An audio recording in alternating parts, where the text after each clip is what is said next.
जय हिंद दोस्तों, मैं Sikandar Pandey, ex army person. तो जैसा कि आपने थंबनेल देखा है कि आज का टॉपिक है फ्लैट फुट और नी लॉक। हमारे एकेडमी में बहुत सारे पेरेंट आते हैं क्योंकि उनको पता है कि हम डिफेंस लाइन से हैं। वो आते हैं, पूछते हैं कि क्या हमारे बच्चे का फ्लैट फुट है और नी लॉक हो रहा है, तो क्या वो डिफेंस लाइन में जा सकते हैं? आर्मी, एयरफोर्स, नेवी, पुलिस, जितने भी डिफेंस लाइन है, क्या वो जा सकते हैं? तो बहुत दुख के साथ उनको बताना पड़ता है कि नहीं, आपके बच्चे का अगर फ्लैट फुट है या नी लॉक है तो वो किसी भी डिफेंस लाइन में नहीं जा सकते हैं। तो दोस्तों आज यही टॉपिक है हमारा, इसी पर चर्चा करेंगे।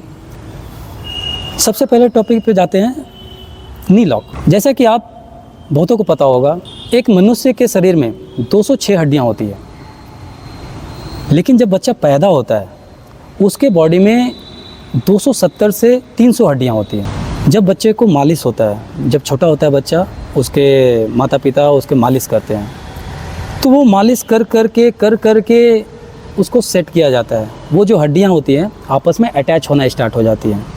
जैसे जैसे बच्चे का ग्रो होना स्टार्ट होता है, उनकी हड्डियाँ आस्ते आस्ते अटैच होती रहती है। इस सिलसिले को कम से कम भी जब बच्चा पैदा हुआ है उसके बाद 8 से 9 साल होते जा कर के 206 हड्डियाँ में कन्वर्ट होते हैं।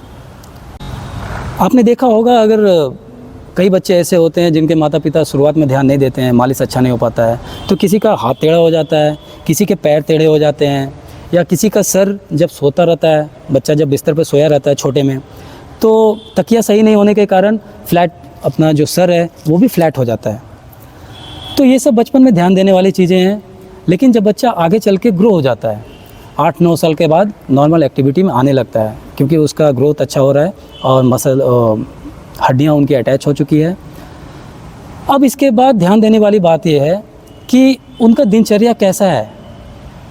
बचपन में तो उनको चला दिया गया, लकड़ी पकड़ के या कोई जो पकड़ के चलने के लिए होता है वो पकड़ के चलना स्टार्ट कर दिए, जबकि वो चलने लायक है नहीं, लेकिन ज़बरदस्ती उनको चला दिया जाता है कि हाँ लो पकड़ो चलो। और माता पिता जब बहुत खुश होते हैं कि हाँ मेरा बच्चा चलने लग गया, लेकिन वो सही नहीं है। जब तक उनका बॉडी खुद एजाइल ना कर पाए कि हाँ अब वो चलने लायक है, खुद से उठ के ना चल पाए, तो वैसा ज़बरदस्ती नहीं करवाना है।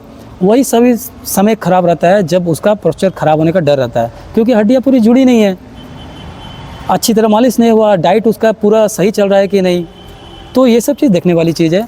और जब बच्चा बड़ा हो रहा है तो हमारी जो टॉपिक चल रही है फ़िलहाल नी लॉक के ऊपर चल रही है।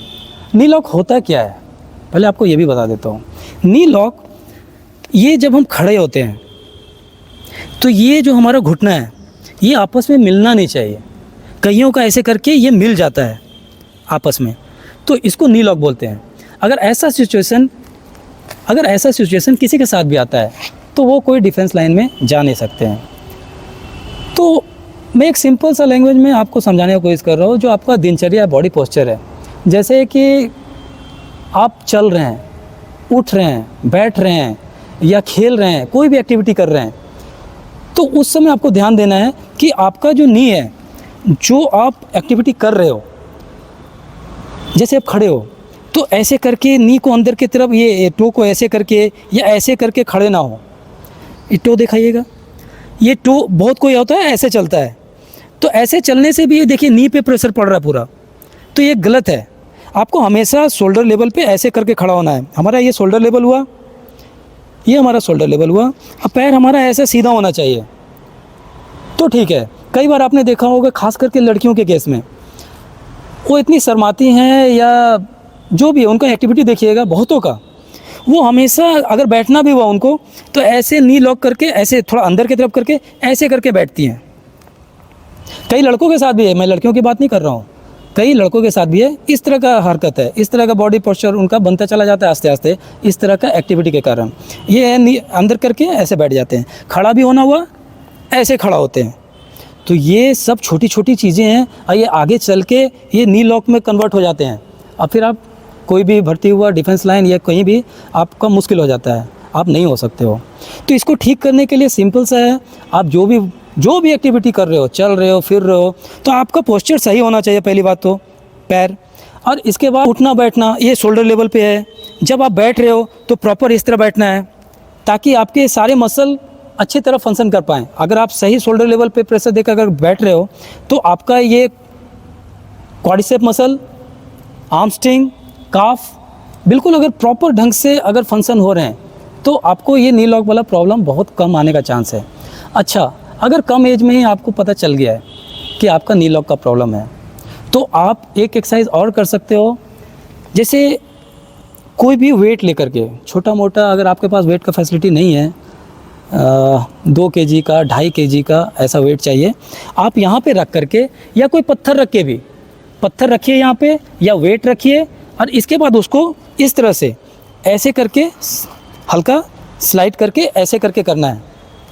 ऐसे करने से क्या है, आपका पूरा ये मसल स्ट्रांग हो रहा है और प्लस यहाँ प्रेशर पड़ रहा है। वो आस्ते आस्ते आस्ते आस्ते, ये एक दिन की चीज़ नहीं है। जैसे जैसे ये आप अपना एक्सरसाइज करते रहिएगा ये ग्रोथ यहाँ का बढ़ेगा और ये हड्डी जो है आस्ते आस्ते आपका शेप पकड़ना स्टार्ट करेगी। एक ये एक्सरसाइज हो गया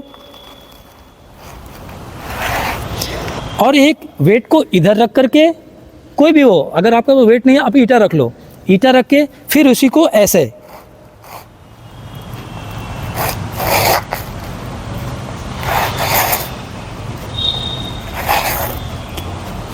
इससे क्या है, आपके दोनों जो ये जॉइंट्स है प्रॉपर हरकत में आएंगे और लॉन्ग टर्म में जाके, एक दिन में कुछ नहीं होता है, लॉन्ग टर्म में जा कर के 4 साल, 5 साल, 6 साल आगे चल के आप देखोगे ये जो आपका नी लॉक था वो आस्ते आस्ते कन्वर्ट हो रहा है, थोड़ा इसमें गैप बनना स्टार्ट हो जाएगा। ये एक ही पैर से नहीं, इस पैर से भी करना है, सेम चीज़ इधर से ऐसे करना है और वेट रख के फिर इधर उसको अंदर की तरफ करना है। तो ये तो हुआ दोस्तों नी लॉक के लिए। अब आते हैं फ्लैट फुट की तरफ। फ्लैट फुट होता क्या है, अब आपको फ्लैट फुट बताता हूँ। हमारा पैर है, ये आप देख रहे होंगे, ये जो हमारा पैर के बीच में नीचे जो तलवा है, तलवे में जो गैप है, ये बहुत बंदों का गैप दिखता नहीं है, बिल्कुल ज़मीन से ऐसे टच हो जाता है। ये गैप देख रहे हैं, ये वाला गैप, ये गैप बहुतों का होता नहीं है, वो बिल्कुल फ्लैट होता है, ऐसे रखता है वो, तो वो उसको फ्लैट फुट बोला जाता है। इसको ठीक करने के लिए सबसे पहले, ऐसे तो बहुत सारी एक्सरसाइजें हैं लेकिन एक पेरेंट के लिए या स्टूडेंट जो भी सुन रहे हैं इस वीडियो को देख रहे हैं उनके लिए बताता हूँ। आप सबसे पहले अपने चलने का तरीका चेंज करें। जब आप चल रहे हो तो प्रॉपर हिल पे जब चल रहे हो हिल लगेगा, फिर आपका टो लगेगा और टो से फिर बॉडी को रिलीज करना है चलते समय। देखिए, जब आप नीचे कर, जब आप चल रहे हो तो आपका सबसे पहले टो हिल लगेगा, ये हिल लगा, इसके बाद हल्का ऐसे हुआ और इसके बाद पंजे पे आप रिलीज़ किए पैर को, सेम फिर आगे आया, ये लगा, ऐसे आया और इसका पंजे पे रिलीज़ किए। तो इस तरह जब आप चलोगे, ये देखो, जब आप इस तरह चलते हो तो आप ऑटोमेटिक देखोगे कि जब आप ये चल रहे हो तो आपका काफ मसल का हरकत हो रहा है, ये काफ मसल है। आपका दिनचर्या में जब इस तरह का आप चलने का आदत डालोगे, आपके काफ मसल एक्टिव दिनचर्या में ही है, आपको एक्सरसाइज करने का भी ज़रूरत नहीं है। ये देखो, जब आप पैर को रिलीज़ कर रहे हो तो आपका काफ मसल पूरा हरकत में है, यानी चलते फिरते आपके काफ मसल में पावर गेन हो रहा है। तो इससे बढ़िया और क्या होगा एक स्पोर्ट्समैन के लिए, एक आम इंसान के लिए भी। तो जब आप ये चीज़ कर रहे हो, इस तरह जब आप चलना स्टार्ट कर रहे हो तो आप देखोगे, नीचे देखा, तब आप देखोगे ये पहले हिल लगा और ये इसके बाद पंजे पे रिलीज़ हो रहा है। तो ये जो गैप है ये आस्ते आस्ते आस्ते आस्ते ये कन्वर्ट होना स्टार्ट हो जाएगा कर्व में।